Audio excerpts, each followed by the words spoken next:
Telah selamat kita sama-sama menunaikan salat maghrib secara berjamaah, dan kita teruskan berdoa semoga kita berada di kalangan mereka yang akan menjaga salat jamaah insya-Allah.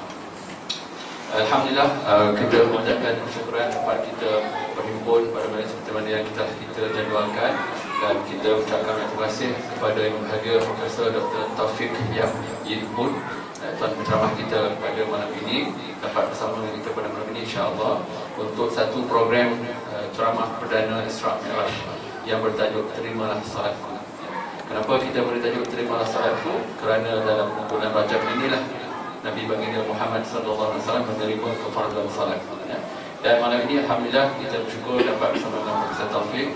Beliau merupakan seorang profesor di Fakulti Kejuruteraan di UVM, tinggal di Serdang, dan kini merupakan timbalan Presiden Persatuan Cina Muslim Malaysia dan merangkap Ketua Biro Dakwah Persatuan Cina Muslim Malaysia.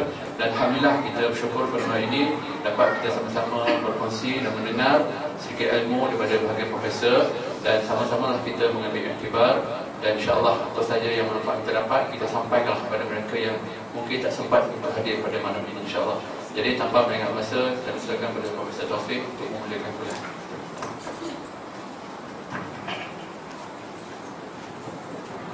A'udzubillahi minasyaitonirrajim. Bismillahirrahmanirrahim. Terima kasih saudara pengurusi majelis. Assalamualaikum warahmatullahi wabarakatuh. Alhamdulillahi rabbil alamin. Nahmaduhu wa nasta'inuhu wa nastaghfiruh wa na'udzu billahi min shururi anfusina wa min sayyiati a'malina. May yahdihillahu fala mudilla lahu ومن يضلل فلا هادي له. أشهد أن لا إله إلا الله وحده لا شريك له وأشهد أن محمدا عبده ورسوله. اللهم صل وسلم على سيدنا محمد وعلى آله وصحبه أجمعين. Amma ba'd. Sebelum kita memulakan perbincangan kita pada malam ini, mula-mula saya ingin meminta anak-anak saya Daniel, anak siap untuk membacakan sedikit surah daripada Al-Quran. Silakan Daniel.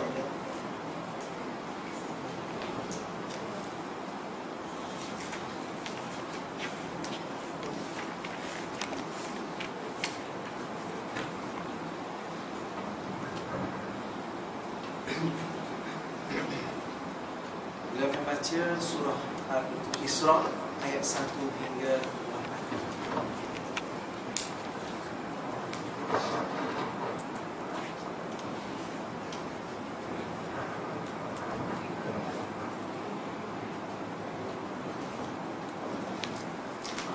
Assalamualaikum warahmatullahi wabarakatuh. A'udzu billahi minasy syaithanir rajim. Bismillahirrahmanirrahim.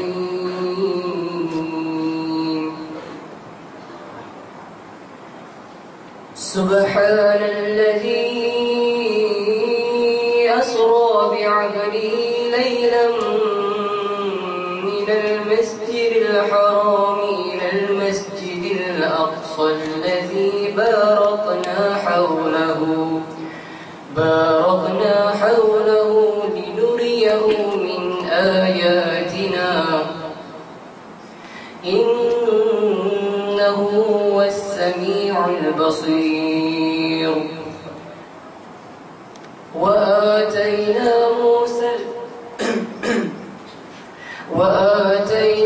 موسى الكتاب وجعلناه هدى لبني إسرائيل ألا تتخذوا من دوني وكيلا ذرية من حملنا مع نوح إنه كان عبدا شكورا. وقضينا إلى بني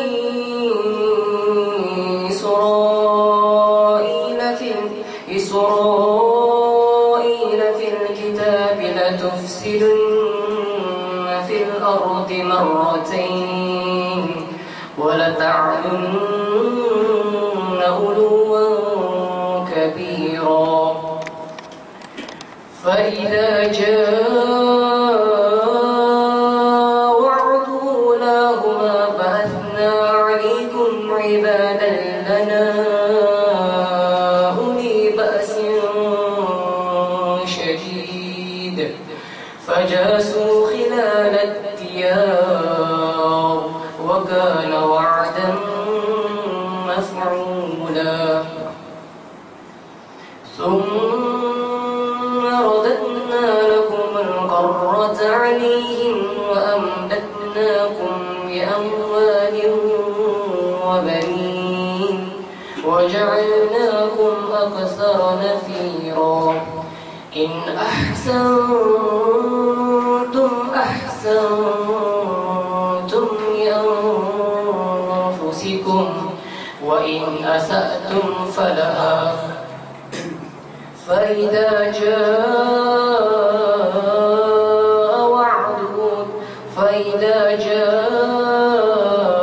وعد الآخرة ليسوءوا وجوهكم وليدخلوا المسجد كما دخلوه أول مرة وليتبروا ما علوا تتبيرا عسى ربكم أن يرحمكم وإن عدتم عدنا وجعلنا جهنم للكافرين حصيرا. Maksudnya dengan nama Allah yang Maha Pengasih, Maha Penyayang, Maha Suci Allah yang telah memperjalankan hamba-Nya yakni Muhammad pada malam hari dari Masjidil Haram ke Masjidil Aqsa yang telah kami berkahi sekelilingnya agar kami memperlihatkan kepadanya sebagai tanda kebesaran kami. Sesungguhnya Dia Maha Pendengar, Maha Melihat. Dan kami berikan kepada Musa kitab Taurat dan kami jadikannya petunjuk bagi Bani Israel dengan firman, janganlah kamu mengambil pelindung selain aku. Wahai keturunan orang yang kami bawa bersama Nuh, sesungguhnya dia Nuh adalah hamba Allah yang banyak bersyukur. Dan kami tetapkan terhadap Bani Israel dalam kitab itu, kami pasti akan berbuat kerosakan di bumi 2 kali dan pasti kamu akan menyombongkan diri dengan kesombongan yang besar. Maka apabila datang saat hukum bagi kejahatan yang pertama dari kedua kejahatan itu, kami datangkan kepadamu hamba-hamba kami yang perkasa. Lalu mereka merajalela di kampung-kampung, dan itulah ketetapan yang pasti terlaksana.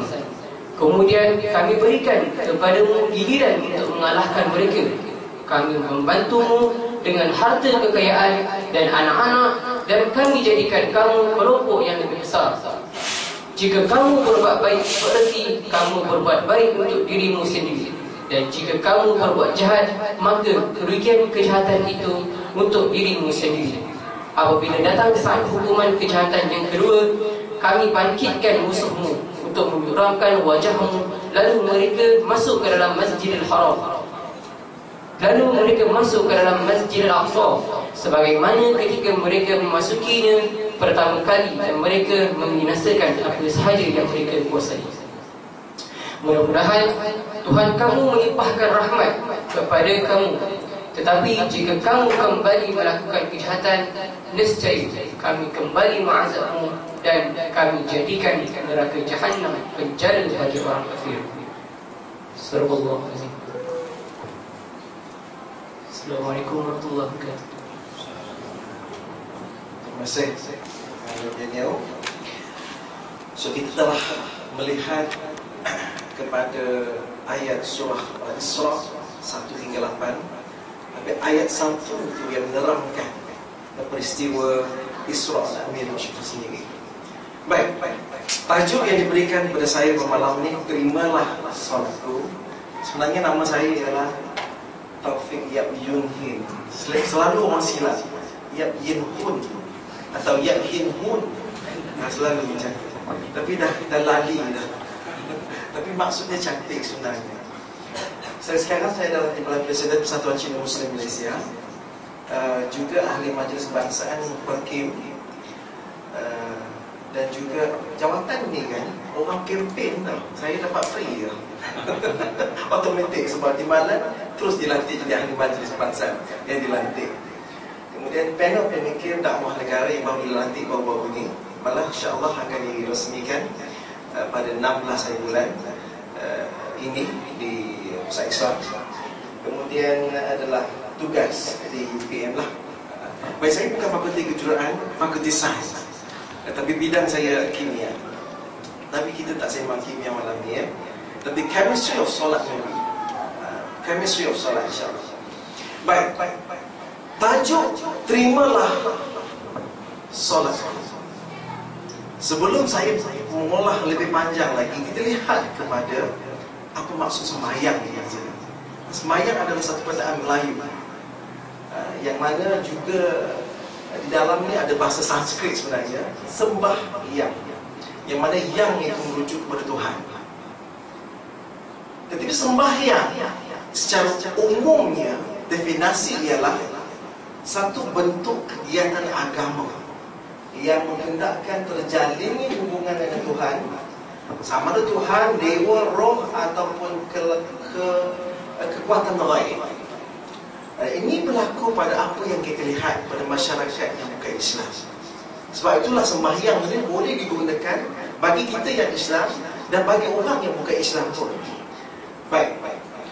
Tuan-tuan dan puan-puan yang saya hormati sekalian, sembahyang itu dalam Islam itu merupakan kataan yang lebih tepat ialah solat. Okay? Sebab solat itu kita akan membezakan di antara sembah kepada yang berhak dengan sembah yang tidak berhak. Okay? Dalam Islam sembahyang itu ialah sembah kepada Tuhan yang Esa.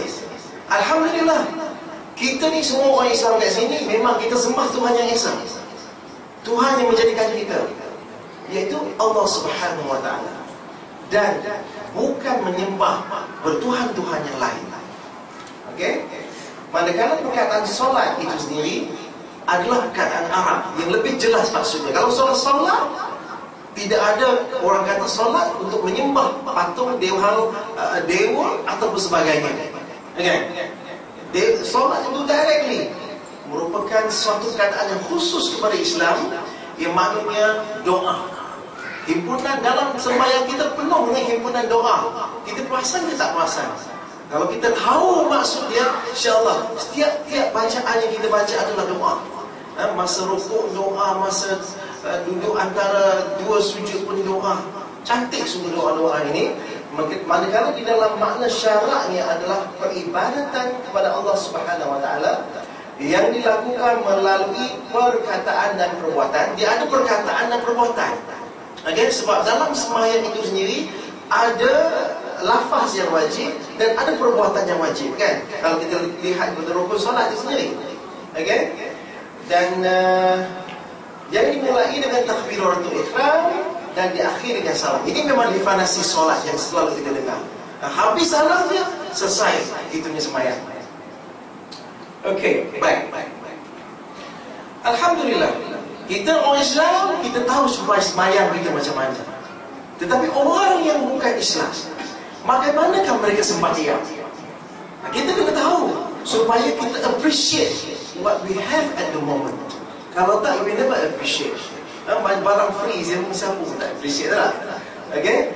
Lihat, ini ialah orang Buddha sembahyang.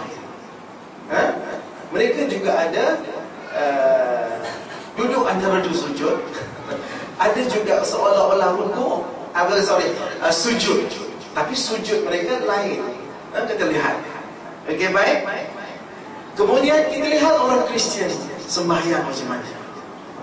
Orang Kristian sembahyang selalunya di gereja. Dia tak sembahyang di rumah. Yang dia ialah doa, pray, bow your head, close your eyes. Selalu saya dulu pernah ikut program-program dalam gereja. Mana juga dengan tunduk kepala dengan doa. Kalau kita lihat orang Kristian, kalau kita pernah duduk, Kristian dia duduk makan sekali kita. Sebelum makan, dia akan letak tangan dia, bow, dia baca doa dia. baru dia makan. Kita pula kadang-kadang ngap saja. Tak doa apa pun, malu ke orang. Okey? Baik, saya saja ambil gambar-gambar yang mana ada Mak Saleh, ada Cina sikit, supaya kita nampak maknanya Kristian itu is well accepted in the world. Tetapi dari sudut sembahyang yang betul, yang mana satu yang betul. Okey, orang Hindu pun sembahyang juga. Sebab itulah definisi dari sembahyang itu dia sembah, dia panggil dewa. Kan? Dia pun sembahyang juga. Ada sembahyang pada dewa-dewa dia. Okey? Begitu juga orang Taoism. Kita pernah dengar Taoism. Tahu apa Taoism? Ini adalah orang Cina. Orang Cina khususnya yang mana yang bukan praktis Buddhis. Tadi saya tunjuk Buddhis. Okay? Sekarang Taoism. Most of the Chinese in Malaysia, they are Taos. Okay? Ataupun worship to their ancestors. Dia menyembah nenek moyang mereka. Dan mereka sembahyang. Ini yang kita nampak kat Malaysia. Kan? Ramai Cina dia ambil colok, dia bakar, maka dia duduk, dia goyang-goyang dan sembah lagu. Okay? Ataupun kalau bukan colok, ataupun batang-batang besar, kadang-kadang jalan raya ada. Okay? Ataupun, tapi yang ini bukan pada hari, bukan setiap hari, hari tertentu. Ini suasana di dalam temple. Okay? Maknanya dia sebenarnya dibakar, dia punya colok sebenarnya. Baik, ini mereka sembahyang. Ini cara mereka sembahyang. Dan kita ada cara kita sembahyang. Dan satu pertanyaan kepada tuan-tuan dan puan-puan sekalian. Apakah mereka ini yang beragama Kristian, Hindu, Buddhis, Taoism ini memiliki Tuhan yang berbeza dengan Tuhan kita? Saya lebih berfalsafah sikit, berfikiran supaya kita memikir. Saya tidak mengajar macam mana nak sembahyang dengan betul. Sebab itu ialah kerja Ustaz, tahsinul ibadah. Saya cuma nak melongkar, menyongkar bagaimanakah ibadat solat itu sendiri, dan bagaimanakah kita boleh mendekatkan Allah kepada Allah Subhanahu wa taala melalui solat kita. Ayat ini jelas menunjukkan bahawa manusia hanya mempunyai satu Tuhan, regardless of your race, regardless of your religion. In fact, sebab apa?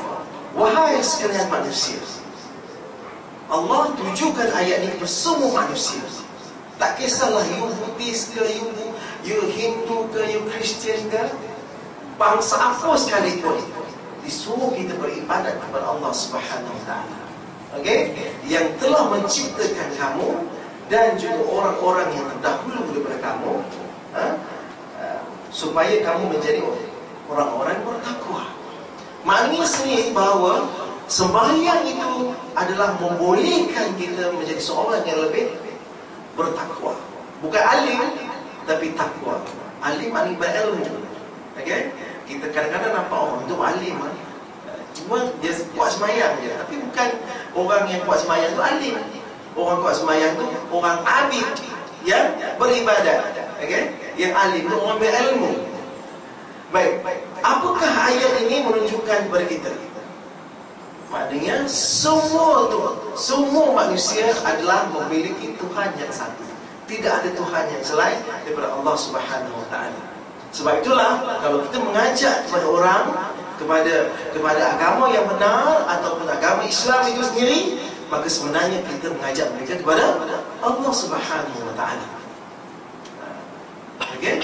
Maknanya kalau Tuhan kita Allah, Tuhan bagi yang Kristian siapa? Allah juga. Bolehlah kita kata Tuhan dia adalah Tuhan dia, Tuhan kita, Tuhan kita. Memang ada ayat Quran mengatakan lakum dinukum waliyadin. Agamamu agamaku, agamaku agamaku. Tapi dari konteks Tuhan tu sama Tuhan kita dengan Tuhan dia. Dari segi yang hakiki sama. Kalau kita kata awak ada Tuhan lain, aku Tuhan lain, maka kita dah syirik. Betul? Sebab kita dah mengaku indirectly, kita kata ada dua Tuhan. Walhal Tuhan cuma satu. Kan? Okey. Sebab itulah Sebab itulah saya suka kaitkan ayat-ayat ni terutamanya, dan ayat khususnya dalam surah Al-Baqarah ni cantik sungguh bagaimana penciptaan manusia itu sendiri. Sebab ramai tak tahu. Okay? Baik. Dan apa tujuan manusia itu diciptakan? Wa ma khalaqtul jinna wal insa illa liya'budun. Maknanya manusia itu tak kira siapa pun, berdarjat ke tak darjat ke, tinggi rendah ke, semuanya hakikatnya dijadikan oleh Allah Subhanahu Wa Taala adalah untuk beribadat kepada Allah Subhanahu Wa Taala. Dan macam mana kita nak buat ibadat? Mestilah berpandu kepada Quran dan hadis, dua perkara ini. Dan ada satu lagi ayat Quran, Surah Al-Mu'minun ayat 115, maka apakah kamu mengira bahawa sesungguhnya kami mencipta kamu secara sia-sia atau main-main saja, dan bahawa kamu tidak akan dikembalikan kepada kami. Maknanya bahawa tujuan manusia itu diperjelaskan sekali lagi dalam ayat ini, menegaskan ayat ini sebenarnya bahawa manusia itu dicipta untuk taat kepada Allah Subhanahu Wa Taala. Bagaimana kita nak taat kepada Allah Subhanahu Wa Taala? Ialah dengan menyembah dia. Dan bagaimana menyembah? Kita tak tahu cara nak sembahyang, mesti rujuk kepada Quran. Tak ada Quran, kita rujuk pada hadis Rasulullah sallallahu alaihi wasallam. Dalam surah itu, saya suka mengingatkan tuan-tuan dan puan-puan bagaimana datangnya kaedah kita sembahyang itu. How are we going to pray? Macam mana? Di mana ada bukti, ada dalil, ada nas dia. Okey, baik. Dia merujuk pada dua bandar utama kepada orang Islam, iaitu di Mekah dan juga di Baitul Maqdis. Ketika itu belum berlaku lagi Madinah, belum lagi hijrah di Madinah. Okay, sebab itulah Madinah not in the picture, right? Tetapi tiga bandar utama kita, kalau boleh kita sampai, ialah Mekah, Madinah dan Baitul Maqdis. Baik, di situlah bermulanya, iaitulah Isra dan Mi'raj. Bermula daripada Masjidil Haram dan menuju ke Masjidil Aqsa, itu ialah Isra. Dan perjalanan khususnya iaitu Mi'raj, daripada Masjidil Aqsa terus ke Sidratul Muntaha dan tingkat yang tertinggi. Okay, kalau kita ikutkan perjalanan ini, Isra ini, itu yang berlaku pada tahun 621, dan kapal terbang hanya mula dicipta tahun 1903. Dan kini kalau kita ikutkan jarak ini dengan menggunakan jumbo jet daripada Mekah ke Baitul Maqdis, dia akan mengambil masa 1 jam 40 minit. Okey? Itu kalau ada kapal terbang. Tapi dulu macam mana perjalanan mereka? Okey? Baik. Dan jarak dia 1,250 km. Baik. Perjalanan khususnya iaitu naik ke atas langit itu sendiri, melalui beberapa tingkat, sampai ke tingkat 10, tetapi sampai ke tingkat 7 berjumpa dengan Ibrahim dan khususnya Sidratul Muntaha. Dan disitulah Allah Subhanahu Wa Taala menurunkan kewajiban ataupun kefarduan untuk menunaikan salat. Dan in fact, dalam perjalanan naik ke atas juga, Nabi Muhammad sallallahu alaihi wasallam juga menunaikan beberapa kali sembahyang bersama dengan Nabi Adam, Nabi Musa, Nabi Ibrahim dan seterusnya. Kan? Kita tak ulas detail dia punya perjalanan, tetapi kita nak ambil dia punya ibrah sesuai dengan surau ini, iaitu pengajaran. Baik, sebab itulah ayat yang kita petik tadi ialah surah Al-Isra, ayat yang pertama tadilah menunjukkan bagaimana perjalanan Isra itu sendiri. Dan juga ayat bukan ini, sorry. Dan ayat satu lagi, An-Najm, ayat 13 hingga 14, yang mana dan sesungguhnya Muhammad telah melihat Jibril itu dalam rupanya yang sebenar pada waktu yang lain ketika berada di Sidratul Muntaha. Itu satu lagi ayat menunjukkan bahawa Nabi Muhammad sallallahu alaihi wasallam telah bergerak ke langit. Okey? Dan peristiwa Isra Mi'raj ini merupakan satu peristiwa yang mana berlaku pada 27 Rejab. 27 Rejab sesuai dengan bulan ini Rejab tahun 622 Masehi, iaitu tahun ke-12 daripada 6 masa kenabian. Dan pada ketika itulah adalah ketika Nabi Muhammad berumur 52 tahun, sebab dia menjadi Nabi pada 40 tahun, usia 40. Dan ini tahun ke-12, iaitu setahun sebelum dia berhijrah ke Madinah. Okey? Dan ini merupakan satu tahun yang cukup duka cita, tahun yang mana cukup sedih bagi Rasulullah sallallahu alaihi wasallam kerana 3 perkara. Pertamanya kerana bapa saudaranya Abu Talib meninggal dunia. Sebab apa? Abu Talib merupakan orang yang banyak mendukung kerja-kerja dakwah dia, walaupun pada akhir hayatnya dia tidak Islam. Okay, ayat Allah bukan Nabi Muhammad sallallahu alaihi wasallam tak dakwah kat dia, tetapi ada pengajaran. Saya akan tunjuk ayat ini. Yang kedua, isterinya yang amat disayangi, iaitu Khadijah, juga telah meninggal dunia. Dan dialah yang banyak membantu pada awal sekali, sehinggalah memberikan baginda anak-anak dan cucu daripada hasil perkahwinan mereka. Dan yang ketiga, justru kerana kesedihan ini dan orang Mekah tak mau menerima dakwah Rasulullah ketika itu, maka dia pun berhijrah kali yang pertama. Hijrah kali pertama ialah hijrahnya Nabi dengan anak angkat dia, iaitu Zaid bin Harithah, menuju ke Taif. Tetapi malangnya orang Taif juga mengusirnya dan membalikkan batu sehingga berdarahnya Rasulullah SAW. Cukup sedih. Orang kata jatuh ditimba tangga. Baik. Ayat ini yang saya nak rujukkan ini, iaitu ayat Al-Qasas ayat 56, merupakan satu teguran yang diberikan oleh Allah Subhanahu Wa Taala terhadap Rasulullah apabila Rasulullah sedaya upaya kalau boleh mengislamkan bapa saudaranya. Tetapi Allah menegur, sesungguhnya engkau wahai Muhammad tidak berkuasa memberi hidayah, petunjuk kepada sesiapa yang engkau kasihi supaya dia menerima Islam. Sesungguhnya hidayah itu adalah hak mutlak Allah Subhanahu Wa Taala. Itu yang paling penting bagi kita. Kalau kita menjalankan dakwah, kita ingin mengongsikan Islam dengan orang lain, kita sekadar boleh mengusahakan. Kita mengusahakan. Jangan tak buat langsung dalam hidup kita. Tak pernah cakap tentang Islam, tak pernah cakap kebaikan Islam dengan orang yang bukan Islam. Perlu ada sesuatu yang perlu kita kongsikan bersama mereka. Baik, tetapi hakikatnya yang Islamnya mereka adalah kerana datangnya hidayah daripada Allah Subhanahu Wa Taala. Walaupun kita kerja kuat sekalipun, kalau dia tak mau Islam, dia memang tak mau. Sebab Allah tak bagi hidayah lagi. Okey, bertajuk begitu bukan hari. So, yang khususnya ialah kefarduan solat. Memanglah, saya tadi kata bahawa ketika berada di Sidratul Muntaha itu, Allah Subhanahu Wa Taala menurunkan kefarduan solat kepada manusia, kepada umat Islam. Okey? Dan kenapakah Allah Subhanahu Wa Taala memilih ketika itu untuk menurunkan kefarduan solat? Melihat bahawa kemuliaan yang Allah berikan kepada manusia. Kerja-kerja lain, kewajipan-kewajipan lain adalah diturunkan melalui Jibril.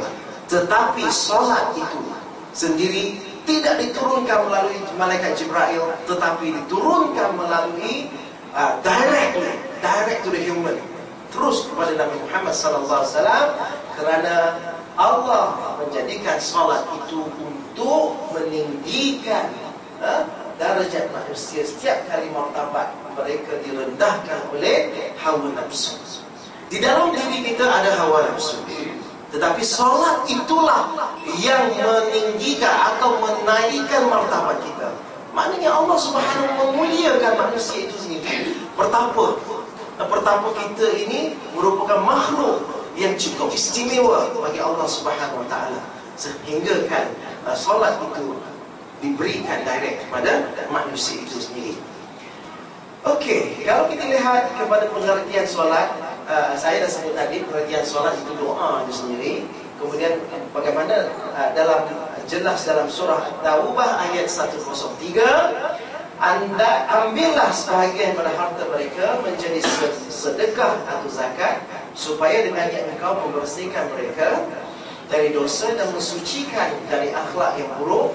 Dan doakanlah untuk mereka, kerana sesungguhnya doamu itu menjadi ketenteraman bagi mereka. Dan ingatlah Allah yang maha mendengar lagi maha mengetahui. Okey? Maknanya doa atau solat itu sendiri merupakan hikmahnya ialah apa? Allah sebut di sini memberikan ketenangan kepada kita sebagai seorang manusia. Baik, pensyariatan solat sebagaimana telah disebut dalam firman Allah Subhanahu Wa Taala tentang Nabi Ismail alaihissalam dalam surah Al-Maryam, dan adalah dia menyuruh keluarganya mengerjakan sembahyang dan memberikan zakat, dan ia pula adalah sebahagian ataupun seorang yang dirodai di sisi Tuhannya. Maknanya persyariat solat tu dah ada pada asalnya, tetapi mungkin kaedah solat yang diturunkan pada Nabi-Nabi terdahulu adalah berbeza, sehinggalah turunkan kepada Rasulullah SAW. Juga Allah SWT perintahkan kepada Nabi Isa, dan ia menjadikan daku seorang yang berkat di mana sahaja aku berada, dan diperintahkan daku mengerjakan sembahyang, okey, dan memberikan zakat selagi aku hidup. Ini ayat-ayat dilafazkan oleh Nabi Isa alaihissalam dalam surah Maryam 31. Dan dalil pensyariatan solat itu dalam surah Ar-Rum ayat 17 dan 18, yang mana disebut, maka bertasbihlah kepada Allah semasa kamu berada pada waktu malam dan semasa kamu berada pada subuh. Okey, ini ayat ke-17.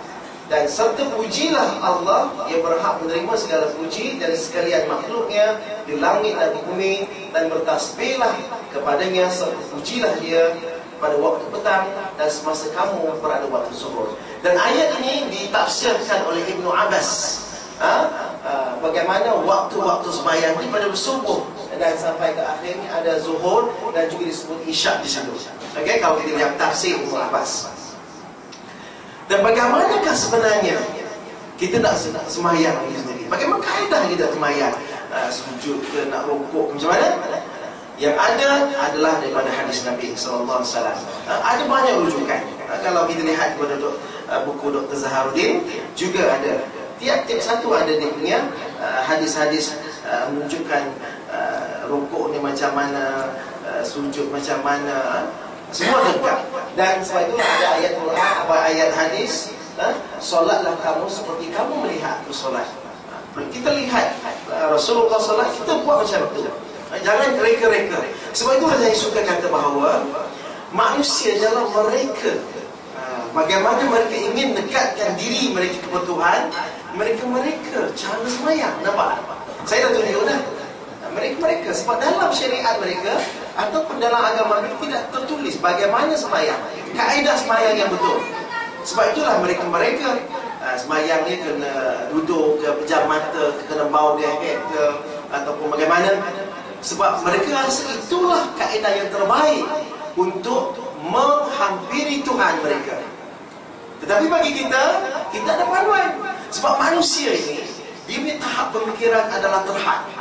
Bagaimana dia fikir, sekalipun dia fikir, itulah semaksimal yang mereka tahap mereka. Sebab itulah sembahyang yang mereka boleh buat. Dan sampaikan sembahyang mereka dizahirkan berada di depan sebuah batu, ataupun dizahirkan berada di satu makhluk yang lain. Sebab itulah cara mereka mencipta kaedah sembahyang. Dan kita ni alhamdulillah, Allah memberikan petunjuk yang jelas, dan Allah turunkan direct kepada Rasulullah SAW bagaimana kaedah yang terbaik untuk kita taat, bagaimanakah kita kaedah yang terbaik untuk kita beribadah kepada Allah Subhanahu Wa Taala. Dan tidak ada kaedah yang terbaik berbanding dengan kaedah yang ada pada kita hari ini. Okey? Baik. Saya ingin mengenaraikan 9 golongan manusia yang terlibat dalam ibadat solat. Memang yang kalau kita lihat sebenarnya orang-orang yang sembahyang kan, ada berbagai kategori. ataupun kalau tingkatan, ada berbagai tingkatan kualiti solat itu sendiri. Pertamanya, golongan yang pertamanya ialah yang mana tidak mau mengerjakan solat. Sebab tentu bukan kalangan kita lah, sebab kita solat dah, alhamdulillah. Mereka yakin bahawa solat itu wajib, tetapi mereka tak buat. Ini golongan ini. Mereka tahu sebab apa mereka tak buat. Hanya mereka saja tahu apa sebabnya. Dan ini kita sebagai golongan pertama. Golongan ini adalah golongan yang dosa besar. Sebab tinggal sembahyang, dosa besar. Rasulullah SAW dalam sabda yang bermaksud solat itu tiang agama. Maka sesiapa yang mendirikannya sesungguhnya menegakkan agamanya, dan sesiapa yang meninggalkannya merubuhkan agamanya. Begitu besar perumpamaan yang diberikan oleh Rasulullah. Orang yang tak sembahyang, dia merubuhkan agama. Hadis ni hadis riwayat Al-Baihaqi. Kalau kita lihat pada hadis 40, buku hadis 40 Imam Nawawi, hadis nombor 2 ni hadis apa? Hadis nombor 2 menerangkan bagaimana ada seorang berjubah putih datang kepada Rasulullah dan bertanyakan 3 perkara, iaitu apakah itu Islam, apa itu iman, dan apa itu ihsan. Kemudian Imam Nawawi menyenaraikan sekali lagi satu lagi hadis. Hadis nombor 3 yang menerangkan kepada rukun Islam, yang kata tiang-tiang agama itu ada 5 perkara. Yang mana pertamanya syahadat, keduanya solat. Betapa pentingnya solat itu, ataupun yang termasuk dalam rukun Islam, sehingga kan disenaraikan sebanyak 2 kali rukun Islam dalam hadis Imam Nawawi ini. Dan Imam Syafi'i menjatuhkan fasik kepada orang yang meninggalkan solat fardu dengan sengaja, tetapi masih menganggap kewajiban fardu solat. Tetapi sekiranya dia menganggap bahawa solat itu tidak wajib ke atas dirinya, dia jatuh kufur. Sebab dia memang terang-terang menolak apa kewajiban, tapi dia tahu wajib, tapi dia tak buat, berterusan dia tak buat, maka dia adalah apa? Dipanggil sebagai orang yang fasik. Apa hukum orang fasik? Dia tidak layak jadi imam, bukan layak. Bukan takat imam sembahyang lah, dia tak layak untuk jadi saksi itu. Sebab dia fasik dan mengekalkan kesalahan, mengekalkan dosa. Golongan kedua, orang yang mengerjakan solat secara zahir sahaja dan tidak ada ilmu. Dia sembahyang sebab dia ikut rumah sembahyang. Dia tengok orang rukuk, dia rukuk, tapi tak tahu sebenarnya, tak ada ilmu tentang sembahyang nanti. Maknanya dia solat yang ditunaikan tidak sempurna, menyebabkan bila tidak ada ilmu, maka solat itu tidak sempurna, kerana bacaan pun masih tidak betul, taklid buta, maknanya dia ikut semata-mata, dan main ikut orang saja. Kurang ilmu bab solat dan tidak mau menuntut ilmu. Dan tak tahu, tak mau belajar. Ini golongan yang kemudian. Yang ketiga, orang yang mengerjakan solat. Ini pun solat juga, ini pun solat juga, tapi dia ikut-ikut. Yang ini dia mengerjakan solat, bahkan tahu ilmu mengenai solat, tetapi tidak boleh lawan hawa nafsu terhadap tarikan dunia yang kuat. Yang ini patutnya dalam Quran sebut orang yang semayang itu dapat mengelakkan daripada yang keburukan, tetapi dia tidak. Dia makin semayang, dia makin buat. Makin semayang bukan. Sebab itulah kadang-kadang berita cukup memalukan apabila ada berita tuan imam ke apa bila masjid merogol mana-mana something. Itu malu. Berita macam ni cukup memalukan. Sebab apa? Dia berkait dengan orang seorang imam, tapi dengan keburukan fasik ataupun kemungkaran. Patutnya semayang itu boleh mencegah kemungkaran. Kan? Yang golongan keempat, orang yang sembahyang ada ilmu solat fasih bacaannya, tetapi tidak memahami maksudnya. Dia fasih dengan tajwid dia semua lengkap, sebab dia belajar. Mungkin lebih daripada itu, taranum pun ada. Tetapi malam dia tak tahu apa bacaan yang dia baca, dan ini menyebabkannya solatnya tidak khusyuk.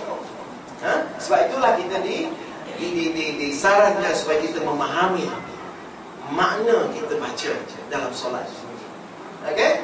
Ketika solat, fikirannya tertumpu pada urusan dunia yang tidak kesudahan, dan alam sekelilingnya, solatnya tidak memberi kesan langsung terhadap hubungan hati dengan Allah Subhanahu Wa Taala. Sebenarnya kalau orang tak khusyuk ni, dia tak ada direct dengan Allah Subhanahu Wa Taala. Dia tak berhubung. Dia perbuatannya ada, tapi dia tak ada link. Kalau website, kalau kadang-kadang ada link, kita boleh masuk link. Yang ini tak ada langsung. Okey, firman Allah Subhanahu Wa Taala, maka celakalah. Siap lagi Allah kata celaka orang yang sembahyang ni. Pasal apa? Sebab dia solat tapi dia lalai daripada solatnya. Lalai dari solat dia. Di surah Al-Ma'un ayat 4 dan 5. Golongan yang kelima, golongan yang mengerjakan solat cukup 5 waktu, tepat ilmunya, faham sekian setiap bacaan solatnya, serta Fatihahnya, doa iftitah dan sebagainya, tetapi tidak menghayati solat. Tadi dia tak tahu, yang ini dia tahu tapi tak menghayati. Seolah-olah tak ada apa pun, dibaca macam biasa saja. Dan fikirannya masih melayang, mengingatkan perkara dunia, setakat faham saja, tidak dihayati. Dan orang ini dikategori sebagai solat orang awam Muslim. Dan golongan yang ke-6 pula, golongan ini baik sedikit dari golongan ke-5 lah tadi, tetapi dia main tarik-tarik di dalam solatnya. Sekala khusyuk, sekala tak khusyuk. Okey, bila teringat sesuatu dalam solatnya, dia terus terbawa-bawa, berkhayal dan seterusnya. Bila teringat Allah, maka tiba-tiba dia insaf balik. Dia macam ada gangguan sekejap. Sekejap ada, sekejap tak ada. Alright? Kemudian yang golongan itu pula, golongan yang mengerjakan solat tepat ilmunya, faham secara langsung bacaan, dia selafaz dia di dalam solatnya. Dia dah faham dah. Golongan 8 pula, golongan ini seperti juga golongan 7, tetapi ia mempunyai kelebihan sedikit, iaitu dia khusyuk. Dia boleh menghayati apa dalam bacaan solatnya. Dan yang ke-9, yang terakhir, ialah golongan ini, golongan yang tertinggi di dalam seluruh golongan tadi. Sebab apa? Solat dia penuh dengan khusyuk. Dia tak adalah sekejap khusyuk, sekejap tak khusyuk. Dan golongan ini bukan saja ibadatnya dijiwai dalam solat, malahan dia dapat mempengaruhi luar sembahyang. Ini sebagaimana yang berlaku kepada Sayyidina Ali apabila ada panah yang terpacak dalam betisnya. Apa yang berlaku? Untuk mencabutnya, dia lakukan solat dulu. Maka di dalam solat itulah panah itu boleh dicabut dengan mudah, tak sakit pun. Tapi kalau dalam keadaan tak solat, dia cukup sakit, susah untuk dikeluarkan, sehingga takat macam itu. Okey? Dan pertanyaan untuk kita dan juga untuk saya sendiri, golongan yang manakah yang kita termasuk dalam tahap solat kita? Iaitu kena dada, tanya iman. Saya tak ada jawapan. Jawapan saya untuk saya saja. Okey, sebab itulah saya ajak tuan-tuan dan puan-puan sekalian, marilah sama-sama kita membagi nilai dan kualiti solat kita. Kita azam. Orang yang azam itu adalah lebih baik. Kalau kita niat nak buat baik, Allah dah bagi pahala lah. Kalau kita tak niat, memang tak ada apa lah. Melainkan kalau buat jahat, dia buat pun dapat dosa. Ini kebaikan yang Allah tunjukkan kepada kita. Sayang kepada kita sebenarnya. Niat saja, insya-Allah Allah bagi kita pahala. Dan kita dikira apa pahala tersebut. Tunaikan yang ikhlas mata-mata kerana Allah Ta'ala. Dan cuba kita lihat satu ulama sufi yang bernama Hatim, ketika beliau mengerjakan solat, dia kata apa? Aku pergi masjid, aku kemaskan semua anggotaku dan menghadap kiblat. Aku berdiri dengan penuh kewaspadaan dan aku bayangkan Allah ada di hadapanku, syurga di sebelah belakangku. Dan aku bayangkan pula bahawa aku seolah-olah berdiri di atas titian siratul mustaqim. Dan aku menganggap bahawa solatku kali ini adalah solat yang terakhir. Anggaplah inilah solat yang kita nak buat ni, solat yang terakhir. Sebab apa? Selalunya kita akan buat yang terbaik, yang termampu yang akan kita lakukan. Okey? Baik. Begitulah setiap sembahyang dan doa dalam solat, aku faham maknanya. Kemudian aku rukuk dan sujud dengan tawaduk, aku bertasyahud dengan penuh pengharapan, dan aku memberi salam dengan sepenuh ikhlas. Dan inilah yang dia solat selama 30 tahun. Tapi kalau boleh, kita buat baik berterusan, istiqamah. Tak maulah hari ini kita memang khusyuk, kita buat memang khusyuk sangat-sangat, tapi esok dah tak ada khusyuk dah. Mana kita tak istiqomah. Macam orang kadang-kadang kita nak buat baik, dalam tempoh seminggu je dia boleh buat baik, lepas tu dia jadi balik asal. Tak istiqomah macam tu. Dalam kes ini pun kita perlu istiqomah.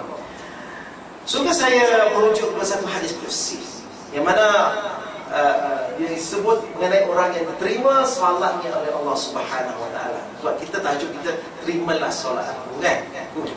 Sesungguhnya Allah Subhanahu Wa Taala hanya akan menerima solat daripada orang yang solatnya dia merendahkan diri di hadapanku.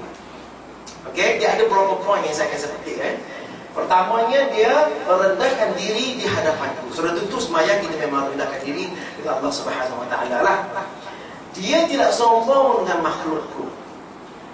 Dia tidak mengulangi maksiat kepadaku. Kalau dia mengulangi maksiat, dia jadi fasik, kan? Okay?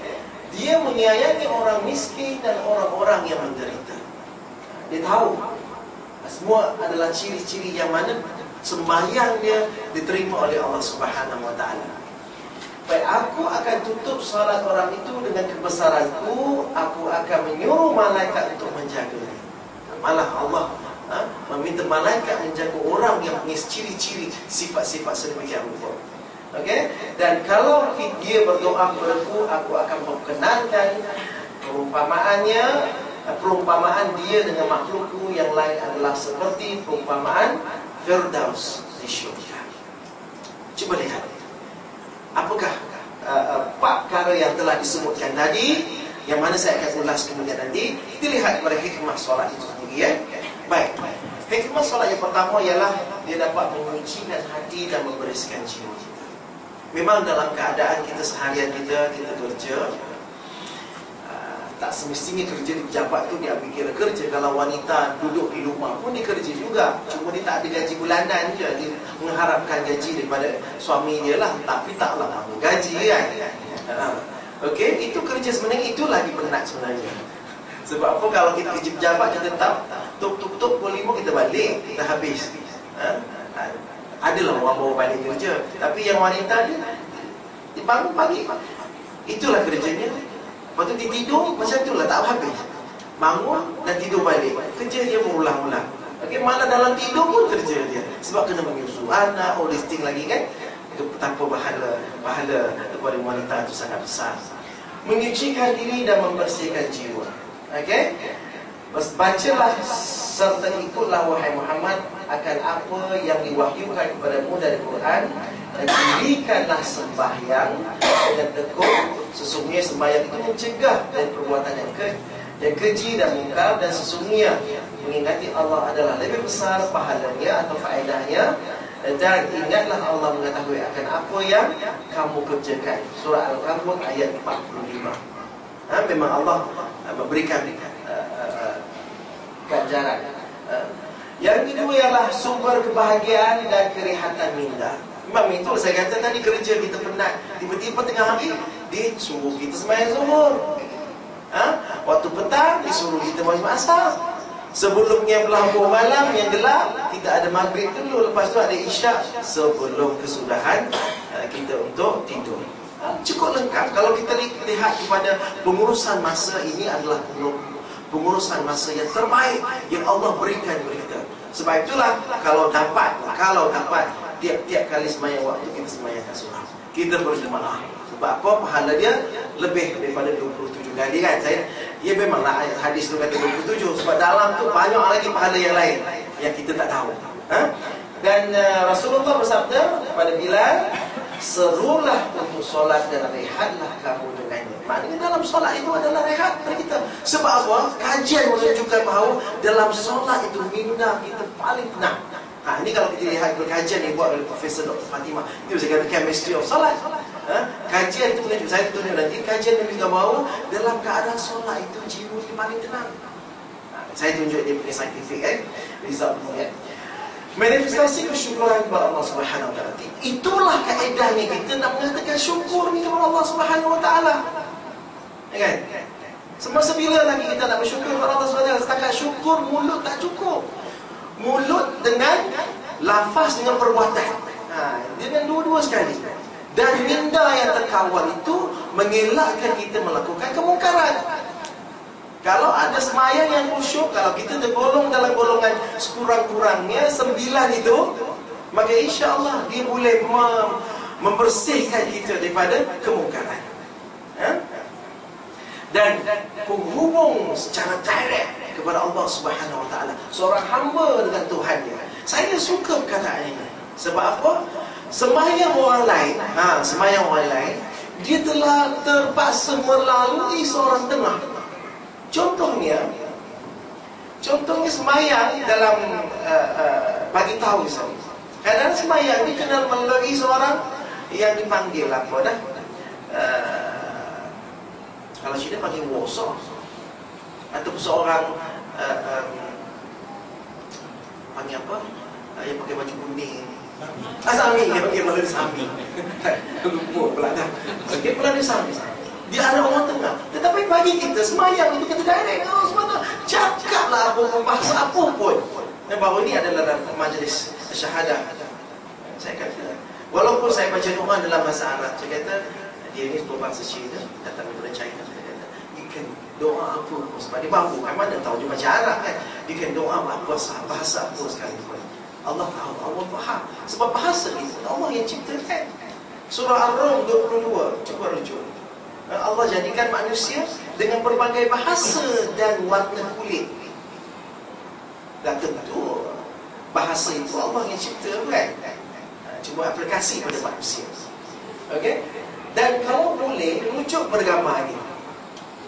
Masa kita takbiratul ihram, kalau orang dalam peperangan, yang kita lihat dalam peperangan, tiba-tiba kan ada satu rombongan tentera yang lagi besar menyerang orang yang kumpulan kecil, contohnya yang namanya yang kalah. Apa yang akan orang kalah tu buat? Dia akan angkat tangan, dia surrender. Benar kata kita fikir kalau kita tak mengerti, kita surrender kepada Allah Subhanahu Wa Taala. Tak berfikir. Tapi dulu masa saya mula-mula belajar semayang, ini saya, ya Allah, best ni masa itu. Saya mula betul-betul menyerah kepada Allah Subhanahu Wa Taala sebab saya tahu dah baru mula tahu semayang. Sedapnya semayang, seronoknya. Sebab saya tahu cara semayang yang betul. Selama ini saya tak tahu semayang. Semayang Islam ni macam mana? Saya pergi masjid sehari sebelum saya syahadah. Bukan maknanya sebelum tu saya tak pernah syahadah, cuma tak tahu yang syahadah yang saya ucapkan dalam semayang itu dah Islam dah pun. Cuma tak ada saksi lah. So kita dah syahadah, okey? So hari itu saya pergi masjid sebab saya nak belajar semayang Jumaat. Sebelum ni saya dah belajar semayang lah, semayang Zuhur. Sebab buku tu mengajar kita semayang Zuhur. Buku Mari Semayang. Dia tunjuk 4 rakaat Zuhur ya. Tapi dia tulislah subuh berapa rakaat, asar berapa rakaat. Okey? So bila saya masuk masjid, sebelum saya masuk masjid, ini tak kebenaran. Dulu rumah saya tu belum Islam. Tanya pada pakcik, boleh tak saya masuk masjid? Tak boleh. Terus tak boleh dah. Dia tu belum Islam. Yang dah Islam pun Masjid Negara tak bagi saya masuk. Masjid Putrajaya pun tak bagi saya masuk. Dia suruh tak boleh masuk. Nak masuk dia punya koridor pun tak boleh. Dia suruh saya pakai jubah yang pink. Saya lupa saya pakai jubah, saya tutup aurat, saya kata cek. Rupanya dia ingat saya orang bukan Islam. Sebab istilahnya selalu Cina itu kafir. Itulah mangsanya apabila kita selalu minda kita Cina kafir. Kita tak tahu Cina Islam amat. Kan? So bila kita lepas tu saya bagi tahu saya Islam, oh barulah masuk. Tapi yang jaga masjid dia tu masjid Ikas tu. Kata saya esok dah Islam. Oh boleh. Barulah dia bagi saya masuk. Maka saya pun masuk dalam masjid nak tengok orang sembahyang Jumaat. Saya tak ada, saya ada radio kat rumah tapi tak ada TV. Kan secara langsung sembahyang Jumaat kan? Adalah Allahu Akbar, Allah. Tak tahu dia buat apa. Lepas tu ada khutbah. Kita pun tak tahu macam mana kaedah dia, macam mana kan. Masa bila yang betul-betul sembahyang ni? Sebab secara langsung suara je dapat. Tak ada TV. Okey? Baik. Maknanya bila kita takbiratul ihram ni, kita dah sebut Allahu Akbar, kita dah menyerahkan diri kita kepada Allah Subhanahu Wa Taala. kita dah mentasdik dalam hati kita Allah Maha Besar dan tidak ada Tuhan selain Allah ketika itu. Nampak kebesaran dia. Kalau exercise kita buat, kita hayati. Sebab itu saya kata semayang itu mesti ada penghayatan, barulah masuk golongan 9. Kalau dia hayat, dia tak tahu maksud pun tak masuk golongan 9. Jadi you know, kemudian memantapkan keyakinan. Bila kita tahu Allah itu Tuhan kita dan kita berserah, ketika itulah kita yakin bahawa tidak ada kuasa lain yang mampu mengganggu kita melainkan Allah Subhanahu Wa Taala. Kita yakin dah bahawa Allah Subhanahu Wa Taala adalah sebaik-baik pembantu. Dan dalam sembahyang juga merupakan hikmahnya ialah menghapuskan dosa. Sebab kita minta ampun. Kita minta ampun dalam beberapa ayat, kita minta ampun kepada Allah Subhanahu Wa Taala. Sabda Rasulullah SAW yang bermaksud, wahai Muslim, solat 5 waktu umpama sungai yang airnya banyak mengalir di hadapan pintu rumah seseorang dalam kalangan kamu yang akan mandi di dalamnya 5 kali setiap hari, kata Al-Hasan. Dan apakah lagi kekotoran yang tinggal? Kalaulah diumpamakan sembahyang 5 kali itu seolah-olah kita mandi 5 kali. Setiap kali mandi itu kotoran hilang. Apakah ada lagi kotoran pada sembahyang yang kali kelima itu ataupun pada isyak sebelum kita tidur? Maknanya analoginya maknanya sebelum kita tidur itu, sebab itu Rasulullah tidak menggalakkan orang sembahyang isyak selepas tidur. Dan Rasulullah selalu buat sembahyang isyak dulu tidur. Lepas tu kau bangun, tak apa, sepertiga malam untuk tahajud, tak apa. Okay, sebab apa? Di kuat diri kita tertinggal sembahyang isyak. Melainkan kalau kita memang tak biasa, tak apa, alam 2-3 biji pun boleh bangun, tak apa. Dan bagaimana Allah memberikan kesucian. Saya buat analogi bahawa ketika dah sembahyang isyak, kita dalam keadaan bersih. Kita kembali kepada Allah. Kita kembali kepada Allah dalam keadaan bersih. Sebab kita dah sembahyang 5 waktu. Okay? Seolah-olah kita mandi sungai 5 kali dalam tempoh 1 hari. Masya Allah. Dan inilah kajian yang saintifik yang dibuat oleh Profesor Dr. Fatimah di Universiti Malaya. Saya rasa ramai orang ada buku itu sebenarnya, dan terbit a few years back actually. Dan dia dah buat edisi yang kedua. Dalam kajiannya, tiap solat sains sebenarnya buku dia mengkaji bagaimana dalam solat itu berhubung dengan ketenangan jiwa dan kegiatan yang lain. Cuba kita lihatnya. Dalam keadaan dia buat ujian masa rehat, masa berdiri, rukuk, sujud dan tahiyat, dan didapati kadar denyutan jantung per minit adalah paling rendah ketika dalam keadaan sujud. Maknanya apa? Maknanya kita dalam keadaan yang paling tenang sebenarnya. Sebab itulah kita paling hampir dengan Allah Subhanahu Wa Taala. Masya Allah. Kita tak tahu. Kalau Profesor Fatimah tak buat kajian, kita tak tahu. Kita selalu menganggap bahawa dalam sujud itu paling dekat dengan Allah, kan? Dan ketika itu, dalam keadaan itu, kita paling tenang. Masya Allah. Dan juga bagaimana terapi solat itu lagi, posisi kajian dan isyarat gelombang, dan menunjukkan dalam keadaan sujud. Dia letak beberapa keadaannya, dan dia mengkaji gelombang otot ketika diri, sujud dan berdiri. Didapati dalam keadaan ini gelombangnya paling banyak sebab dia banyak bergerak, memberikan kesan psikologi. Maknanya dia melibatkan gerakan badan seperti berdiri, tunduk, duduk, sujud, di samping memberikan kesan pada psikologi tulang, otot dan cerebral, maknanya pada otak. Semasa solat, kebanyakan otot dan sendi akan bergerak dan mampu memberikan kekuatan pada sistem otot dan tubuh kita. Solat itu sendiri di sini sebenarnya menunjukkan bahawa solat itu merupakan suatu aktivitas fizikal ringan, exercise, satu bentuk exercise kepada pergerakan badan kita, kepada tubuh badan kita, insya-Allah. Banyak hikmahnya.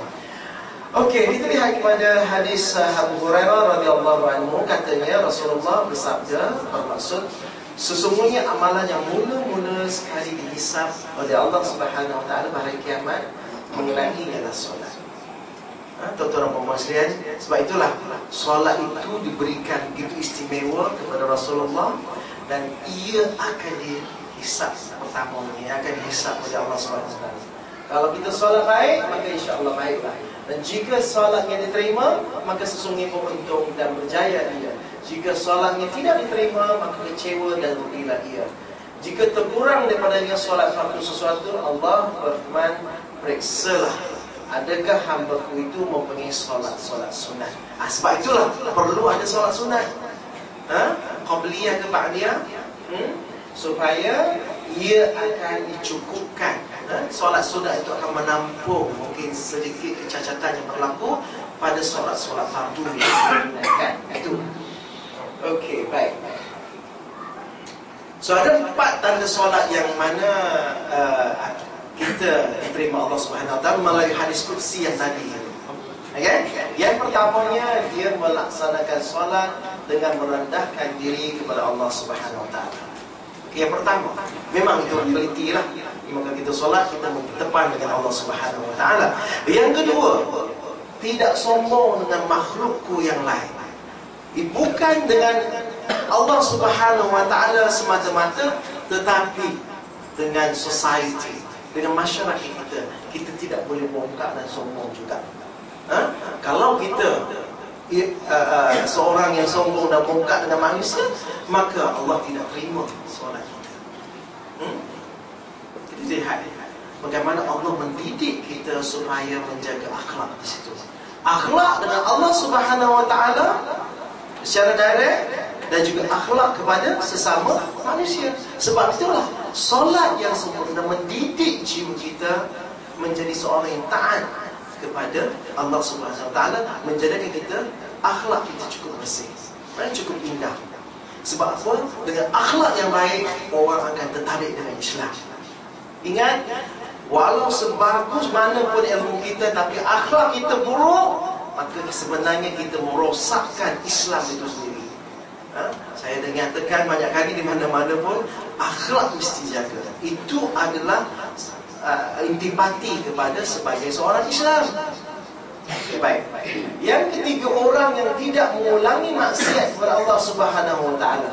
Nabi bersabda, barang siapa yang solatnya tidak mencegah daripada kejelekan dan kemungkaran, maka solatnya hanya akan menjauhkan dia daripada Allah Subhanahu Wa Taala. Bukan meningkatkan keimanan dia atau mendekatkan diri kepada Allah Subhanahu Wa Taala, malah menjauhkan dia daripada Allah. Sebab apa? Dia berterusan melakukan kemungkaran. Bukankah Allah telah berfirman, sesungguhnya solat itu mencegah perbuatan-perbuatan keji dan mungkar. Bagaimana surah Al-Ankabut ayat 45. Dan yang keempat, orang yang menyayangi orang-orang miskin. Allah Subhanahu Wa Taala memberikan rezeki kita dalam berbagai bentuk dan berbeza-beza dari segi amount. Ada orang dapat lebih, ada dapat kurang. Yang lebih itu akan diuji. Jangan ingat orang dapat rezeki itu bukan ujian. Itu merupakan ujian. Memanglah orang miskin itu dah ujian dah. Tapi orang yang kaya mendapat harta banyak itu pun diuji. Kerana kalau dia tidak menyayangi orang-orang yang kurang mampu, maka solatnya juga tidak diterima oleh Allah Subhanahu Wa Taala. Sebab itulah kita ada sistem zakat. Nampak? Maknanya kait di antara satu sama lain dengan Islam. Supaya manusia itu dididik menjadi orang yang baik. Jiwa dia, akhlak dia, insya-Allah. So orang yang mempunyai tanggungjawab, orang yang mempunyai tanggungjawab sosial, dia bukan hanya melakukan rukuk dan sujud semata-mata, tetapi dia juga memikirkan penderitaan manusia, sesama manusia, dan dia menyisihkan sebahagian waktu dan rezekinya untuk dibahagi. Dia kata, ni rezeki Allah bagi. Ujian sama ada dia nak bagi rezeki kepada orang lain tak? Maka kalau dia sisihkan ataupun dia asingkan, ni untuk orang miskin bulan ni, let's say dia peruntukkan, let's say 150 per month. Next month ada 150 untuk orang lain miskin pula. Yang ni untuk mu'allah pula, ataupun lapang nak senang yang ada, insya-Allah. Baik. So pesanan saya terakhir, lakukanlah sembahyang kita on time.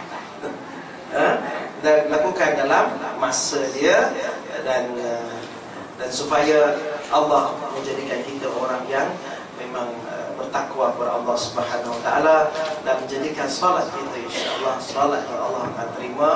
Dan saya cuma mengikut mengungsikan perkara yang kita lakukan dalam Satuan Cina Muslim. Satu aktiviti kita ialah menerbitkan Quran terjemahan bahasa Cina, dan alhamdulillah kita mengikut terjemahnya.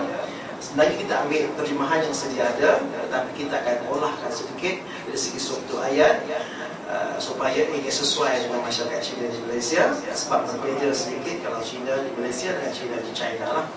Dan insyaAllah kita punya salah seorang dia adalah Ustaz Abdul Qadir Leong. Kalau kita ada buku muqaddam, buku muqaddam atau buku tajwid sebenarnya, buku tajwid sebenarnya dia Abdul Qadir Abdullah, dia tak tulis Leong kat situ. Itulah dia Ustaz Abdul Qadir, yang mana dia pencen paling terakhir sekali dia kerja di Brunei dengan kerajaan Brunei sebelum dia pencen. Dan insyaAllah dengan barisan kita kerjasama dengan Yayasan Restu Datuk Abdul Latif ni, dan ini mengurus projek. Ini adalah Dr. Yunusma dan ini adalah Ustaz di Yayasan Restu. Saya rasa tuan-tuan dan puan-puan juga tahu projek penciptakan Quran yang akan dijalankan, kilang dia akan ditempatkan di Putrajaya kan, menjadikan kilang yang kedua besar selepas kilang penciptakan Quran di Madinah Al-Munawwarah. Okey, saya rasa sekadar itulah yang saya dapat kongsikan kepada tuan-tuan dan puan-puan sekalian. Semoga Allah Subhanahu Wa Taala terus memberikan kita sinar hidayah, walaupun kita dah Islam tapi kita minta hidayah berterusan, supaya Allah memimpin kita menjadi orang-orang yang terbaik di kalangan orang-orang yang Islam, beriman dan seterusnya menerima semua amal ibadat kita. Sekian, wabillahi taufiq wal hidayah. Wassalamualaikum warahmatullahi wabarakatuh.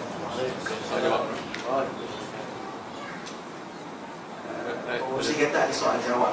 So, kalau ada soalan boleh kita kongsi bersama. Ada soalan? Saya ada soalan. Macam mana kita nak jadikan solat ni sebagai satu daya tarikan kepada orang yang belum Islam? Maknanya bukan Islam, yang belum Islam kan? Supaya mereka tengok solat ini bukan saja kita handle on our own, kita dengan Allah terima kan, tapi menjadi satu produk. Sebab dalam perjalanan kita ni kita ada beberapa penyewa yang belum Islam. Itu pun kita tak mampu nak, bila Prof sebut kita jangan sekumpulan mesti sekali cerita tentang Islam pada orang Islam. Kita tak pernah cerita kita tak pernah cerita sekali pun. Bila Prof sebut tu segan. Saya rasa kita tak mampu nak cerita. Dia ada tahu sendirilah kan. Saya ada beberapa ciri ceramah khusus untuk dakwah kepada Muslim. Dan sebenarnya di kalangan orang-orang Cina, okey, masalah utama mereka melihat Islam ataupun the misconception of Islam pada mereka ialah Islam itu agama Melayu. Islam itu hanya untuk orang Melayu, dan orang Melayu itu Islam. Memang orang Melayu itu Islam, tetapi dia kata Islam itu hanya untuk orang Melayu, tak sesuai untuk orang Cina. Macam itulah kurang. Sebab kenapa? Kalau kita dengar, kalau biasa dah kita dengar rancangan Islam Agamaku, hari Rabu 5 suku, Radio Akib. Bila soalan itu ditanya, ada tak sebelum Islam, ada orang bagi tahu tak tentang Islam sebelum ini? Rata-rata, I would say 100% say never. Tak pernah ada orang Islam memberikan atau membagi tahu mereka bahawa ada orang Islam memberitahu apa itu Islam sebenarnya. Itu merupakan satu yang agak malang bagi kita, saya rasa. Sebab pada diri kita tidak ada kesedaran untuk berdakwah. Kita tidak ada kesedaran dakwah di kalangan kita. Kita tidak ada kesedaran nak share Islam itu kepada mereka. Saya rasa it's a high time for us. Okay? Kita tidak mau Islam sampai bila-bila dilihat sebagai agama Melayu. Sebab Islam itu bukan agama Melayu. Islam itu, sebab itu ayat tadi saya tunjukkan, wahai manusia. Al-Quran tidak pernah wahai ya ayuhan nas. Dia tak ada ya ayuhan Melayu. Kan? Tidak ada ayat sedemikian rupa.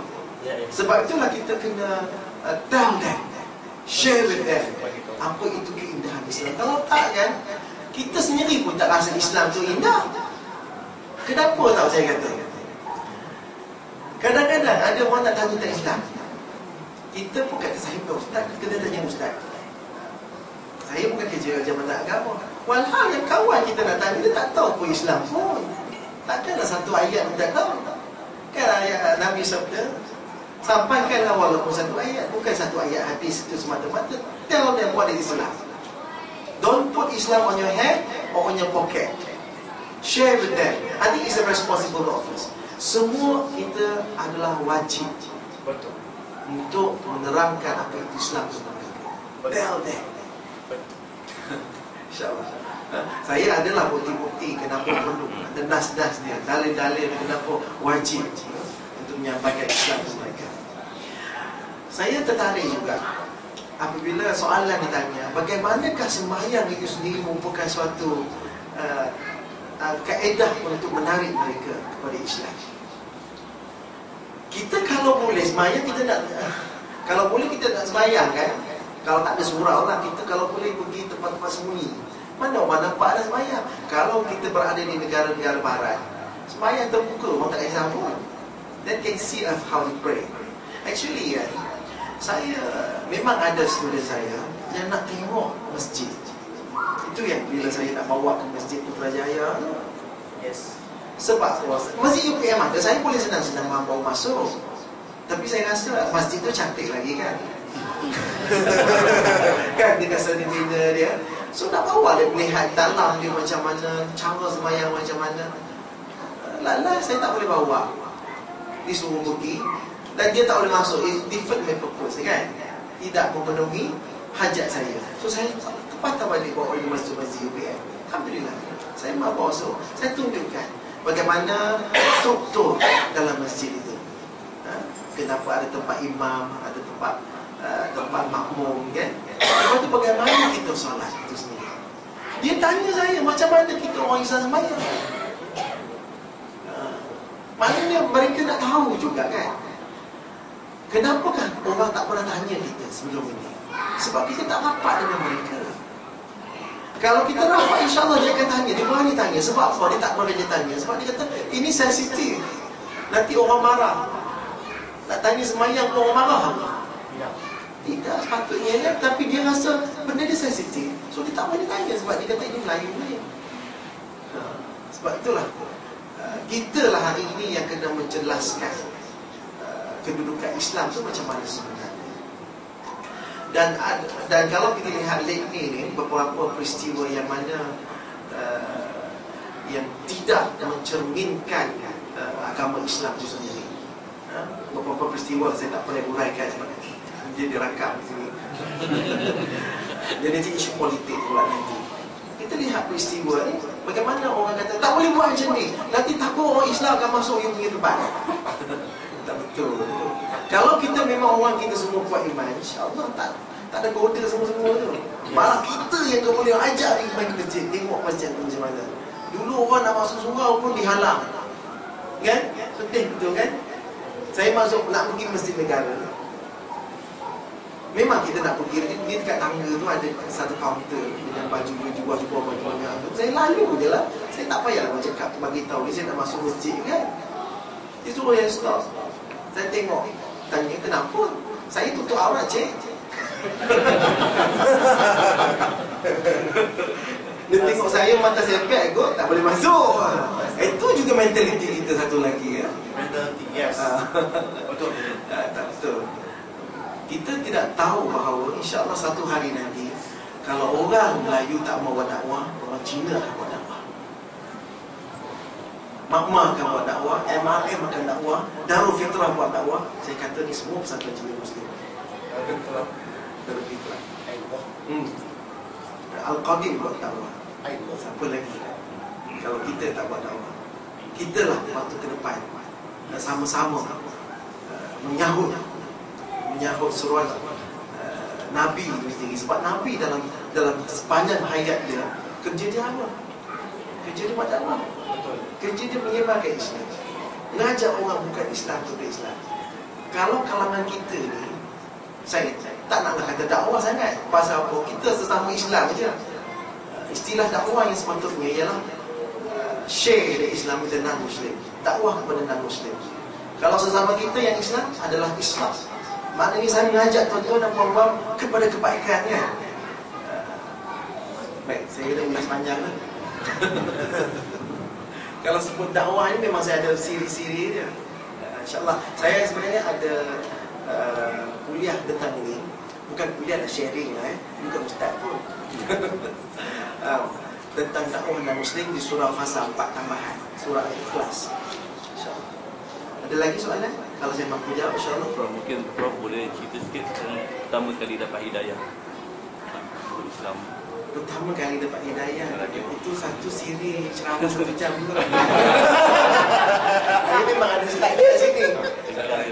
Ringkasnya lah. Ringkasnya perbandingan agama. Sebab itu bagi saya mencari Tuhan. Saya mencari Tuhan sebenarnya. Saya mencari siapa yang mencipta manusia. Saya nak tahu siapakah manusia pertama di dunia ini. Dan akhirnya saya berjumpa dengan Islam. Tapi sebelum jumpa Islam, saya jumpa agama lain, yang mana kisah dia adalah sama, almost 100%. Bagaimana manusia diciptakan daripada Adam yang pertama, lepas tu Hawa, lepas tu bagaimana makan buah larangan di syurga. Betul. Lepas tu dibuang ke bumi, dikeluarkan daripada syurga, buanglah ke bumi ini. Dan ada setengah-setengah orang digunakan sebab ini sebagai, sebab itulah Nabi Adam tu makan buah, maka semua manusia di dunia. Saya rasa it's not good. Sebab memang Allah nak ciptakan manusia di bumi. Jangan pertikaikan yang itu. Kenapa Nabi Adam pergi makan buah hobi lah apa? It's beyond our logical. Tak boleh kita fikir kenapa. Kita terima. Ada setengah-setengah kita terima bulat-bulat. Sebab kita adalah makhluk Allah ciptakan kita. Okey, bila saya dapati kisah ini, maka saya dapati saya dah jumpa Tuhan saya sebenarnya. Tapi ketika itu bukan Islam, tapi saya dah jumpa Tuhan saya. Tuhan saya mesti Allah ketika itu, kan? Mana Tuhan lain? Tetapi lepas itu saya buat perbandingan agama, di antara agama itu dengan agama Islam. Boleh agak buat agama apa? Okey? Dan disitulah saya melihat perbezaan dia yang nyata. Maka 3 perkara yang menyebabkan saya tolak. Saya tak boleh percaya bahawa Nabi Isa itu adalah Tuhan. Yang kedua, saya tak boleh percaya bahawa manusia itu berdosa. Betul. Yang ketiga, saya tak percaya bahawa dalam dosa itu manusia berdosa, tapi diwarisi. Dan yang ketiga, saya tak boleh percaya manusia dalam bentuk itu. Saya terus tolak, maka saya ingin mendalami Islam. Sebab itulah saya nak belajar tentang puasa, saya nak belajar tentang semayang. Saya ingin tahu. Saya dah yakin tentang Islam sama saya tu. Saya mesti nak tahu cara semayang, kan? Sebab saya nak pray to the God. Tahu macam mana nak semayang kalau tak belajar, kan? So saya pinjam buku Mari Semayang daripada kawan saya belajar. Saya hafal sampai habis. Saya boleh dah. Kecuali yang susah bagi saya ialah apa tahu? Doa kunut tu payah sangat. Patut pun imam tu kalau apa tu yang masa nak nikah tu, dia akan tanya soalan tu. Rupanya memang susah nak hafal jawab. Itu kalau dipanjangkan cerita, saya dah semayang dah tahu semayang dah semua. Okey, tiba-tiba kawan tu kata, kau ni bukan Islam, semayang kau tak diterima. Saya pun rasa terduduklah, sedih. Pasal all the while, kita rasa kita dah jumpa Tuhan, kita nak sembah dia lah. I have the correct way to pray, untuk semayang. Tiba-tiba kawan saya, Allah tak terima. Macam mana ni? Memanglah dalam Islam kata Allah tak terima amalan orang bukan Islam. Tapi dalam masa yang sama, dalam semayang tu saya ucap banyak yang dah, kan? Dia tak tahu. Dan tahiyat awal saya mengucap, tahiyat akhir pun saya mengucap. Lagilah 2 kali je nak sembahyang. Ya. Kan? Betul. Jadi maknanya saya dah Islam cuma tak ada saksi dia. Saksi saya dengan Allah SWT. Tapi hati saya tak tentera. Saya rasa saya tak patut berhenti sembahyang, saya mesti buat. Ya. Maka saya pun buatlah dengan keyakinan yang tinggi bahawa Allah terima sembahyang saya. Itu cuma cakap manusia saja tak terima. Alhamdulillah saya teruskan sembahyang saya dan akhirnya mengambil keputusan untuk Islam. Dan sehari sebelum Islam tu saya kata saya pergi masjid nak tahu sembahyang Jumaat sebab tak ada buku sembahyang Jumaat. Ada radio tak tahu macam mana orang sembahyang Jumaat. So pergi. Kalau tak saya rasa saya tak lengkap saya pergi Islam. Kalau saya tak tahu sembahyang Jumaat macam mana. Ya. Alhamdulillah saya pergi, saya dah tahu. Esoknya Islam. Alhamdulillah. Itu tahun 1983. Lama. When I was 15 years old. Okay, ada soalan lagi? Okay. Kawan ke Prof ya. Minat tentang Prof mengkaji tentang perbandingan agama ya. Itu kita tahlilkan ya, daripada Islam dengan non-Islam ya. Tapi sekarang saya nak tengok pada pandangan Prof sendiri ya. Bagaimana perbandingan tentang ahli-ahli agama yang datang dari berlainan kawasan, umpamanya orang yang dah belajar agama daripada Europe, Amerika, Middle East, South Asia. So they have a different kind of pandangan tentang Islam. So sampaikan nak menyebutkan Allah tu pun ada perbezaan-perbezaan. Nak sebut Allah itu sendiri. Ya. So saya tengok di sini ada perbezaan pandangan atau filosofi daripada yang belajar daripada kawasan. So sebagai seorang ahli akademik ya, macam mana pandangan? Saya ahli akademik kimia saja. Tak apa, kita boleh kupas je. Okey, baik. Saya melihat Islam ni, ini kita kena ada pandangan yang besar, pandangan yang luas. Sebab Islam itu kalau kat Malaysia adalah Imam Syafi'i. Dan Islam itu bukan Imam Syafi'i semata-mata. Dia juga ada 3 lagi mazhab yang lain. Dan dia diamalkan di negara berbeza-beza. Okey?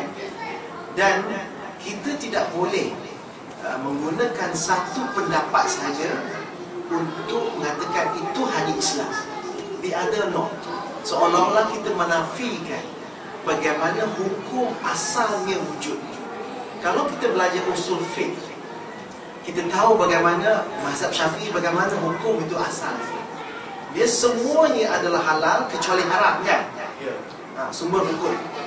Dan bagaimana dalam kes-kes tertentu, kes-kes tertentu, bagaimana mazhab ini mungkin kata haram, tapi mazhab ini kata halal. So kita mesti berlapang dada dalam soal ini, dalam perbezaan pendapat ini. Sebab apa? Islam itu adalah rahmat. Maknanya perbezaan pendapat juga merupakan suatu flexibility yang ada dalam Islam itu sendiri. Saya bagi contoh ya. Ada dengar ada Islam agama semalam yang Cat Stevens interview?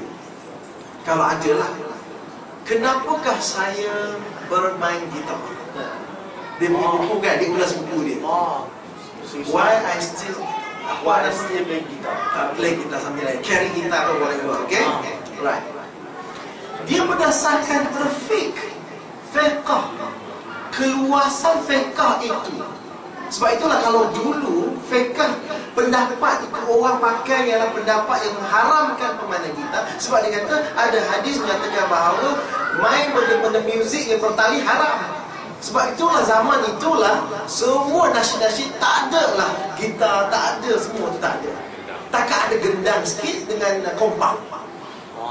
Perasan?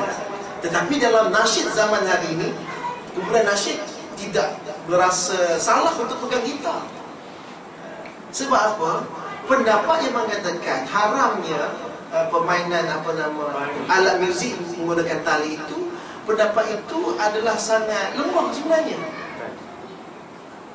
berbanding pendapat yang membenarkan main gitar. Sebab itulah saya kata Kalau kita ilmu kita tak banyak, kita nampak semuanya salah kalau kita buat. Tetapi kita tak nampak yang boleh kita buat. Sebab itulah pendapat-pendapat daripada mazhab yang berbeza atau pendapat ulama yang berbeza ni merupakan satu ijtihad yang cukup besar dalam pelaksanaan Islam di mana-mana pun dari segi pemahaman kita. Sebab itu dia hari ini dia main gitar. Kalau tak dia tak main. Sebab dia dah jumpa nas yang mengatakan kesalahan main gitar itu cuma kecil sahaja. Contohnya lah kan, kalau seorang dalam satu ayat katakan dilarang kamu makan nasi berlebihan, apakah nasi itu haram dimakan? Kita tak baca habis lagi. Berlebihan itu yang haram, bukan yang makan nasi itu haram. Contohnya, saya rasa saya sekali itulah bisa ulas. Lebih-lebih lagi kena tanya orang lagi hebat ni. Tadi ada cerita pasal dalam solat tu, vertikal dengan Yes. dalam Kristian dia cross, dia macam tu juga. Boleh. Oh tak, dia tak ada kaitan dengan Kristian. Tak cerita pasal cross lah. Dalam Kristian. Okay. Boleh cerita pasal Kristian ni. Okay, cross actually macam ni. Cross ni bukan wujud semasa zaman Nabi Isa. Sebelum ni banyak manusia yang melakukan kesalahan disalibkan. That was not the first human being cross actually. Kalau kita lihat sejarah dia. Okay, kepercayaannya macam ni. Kan tadi saya kata saya tidak boleh percaya bahawa manusia dah lahirkan berdosa. Dan semua manusia ada berdosa bagi pemikiran mereka. Dari segi itu very basic. That is the fundamental of this religion actually. Okay?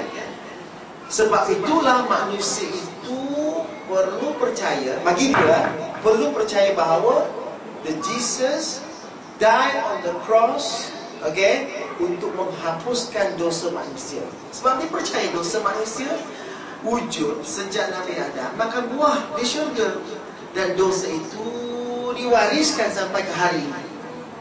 Semaknanya semua baby lahir berdosa, kecuali dia percaya bahawa Nabi Isa disalibkan dan darah dia tumpah ke bumi ini untuk membersihkan dosa manusia. That's the belief. There's nothing to do with the vertical or horizontal things.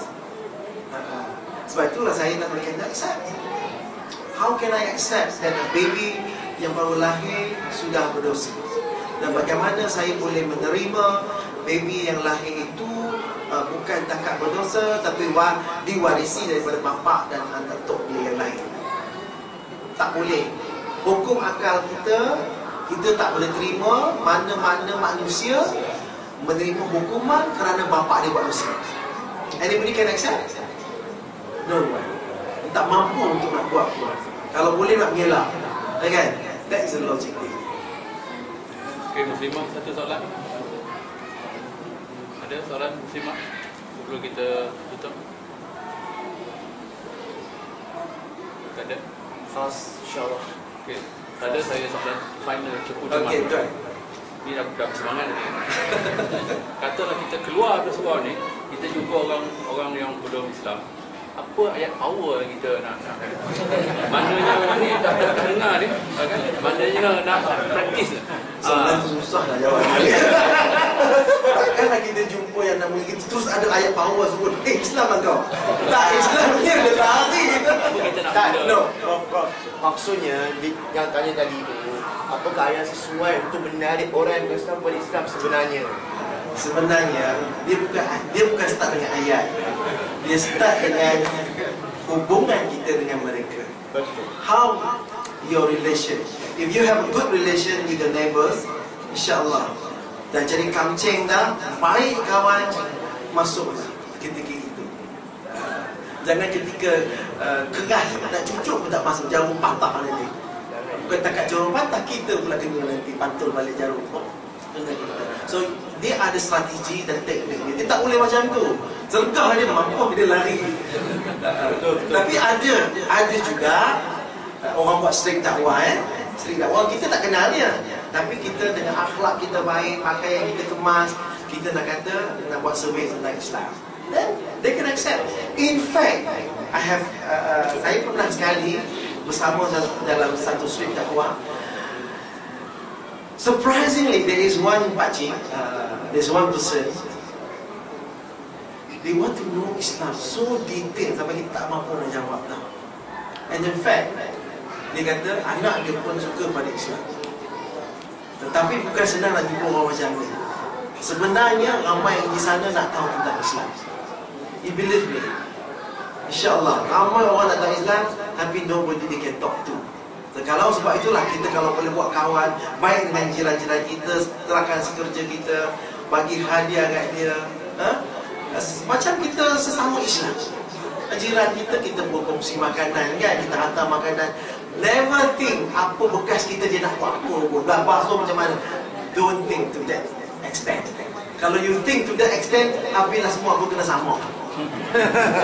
In fact, sama pun ada huraian dia lagi. Ada fake dia pula berbeza. Sebab itulah perbezaan ini merupakan satu rahmat yang cukup besar kepada kita sebenarnya. Kita tidak hanya satu saja. There are few school of thought yang boleh kita terima pakai. Tapi masalahnya manusia kena accept. That's the problem. When dia hanya mengatakan saya punya pendapat betul, dia itu salah, semua salah. Walau dia sendiri pun tak tahu macam mana asal usul hukum itu usul fiqh itu dilakukan. If you don't know, better don't say anything, because you're going to create more problem than solution. Saya sekitar itu saja dan untuk malam ni saya minta maaf kalau ada terkasar bahasa, dan saya ucapkan terima kasih kepada Jawatankuasa Surau Ibro yang sudi menjemput saya. Dan insyaAllah sama-sama kita dapat memanfaatkan apa yang telah disampaikan. Sekali lagi sekian, wabillahi taufiq wal hidayah. Assalamualaikum warahmatullahi wabarakatuh.